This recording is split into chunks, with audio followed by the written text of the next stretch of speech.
Кечээ күнү Кыргыз-Тажик чек арасындагы окуя боюнча Кыргыз Республикасынын президентинин Баткен облусундагы ыйгарым укуктуу өкүлү Абдикарим Алимбаев менен Тажикстан Республикасынын Согди облусунун аткаруу бийлигинин төрагасы Раджопбай Ахмадзаданын ортосунда телефондук сүйлөшүү болду.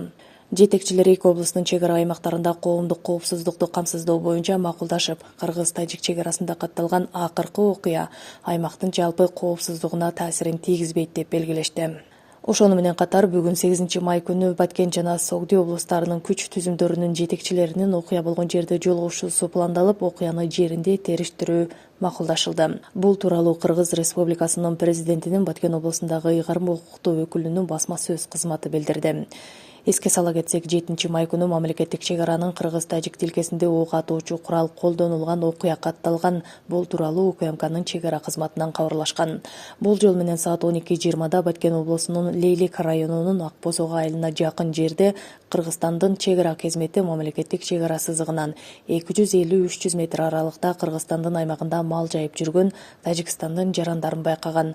Чек арачылардын Кыргызстандын аймагынан чыгып кетүү талабын Тажикстандын жарандары четке кагып, андан сырткары аскерлерге таш ыргыта баштаган.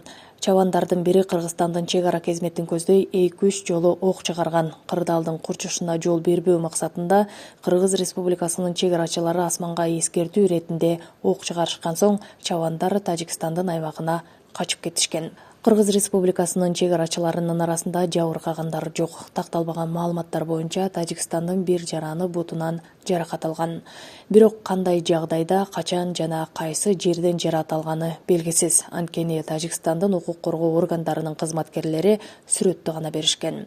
Бул катталган окуя боюнча бүгүн тараптардын чек ара өкүлдөрүнүн жолугушуусу болот. Ал эми азыркы учурда Кыргыз-Тажик тилкесиндеги кырдаал туруктуу катары мүнөздөлүүдө.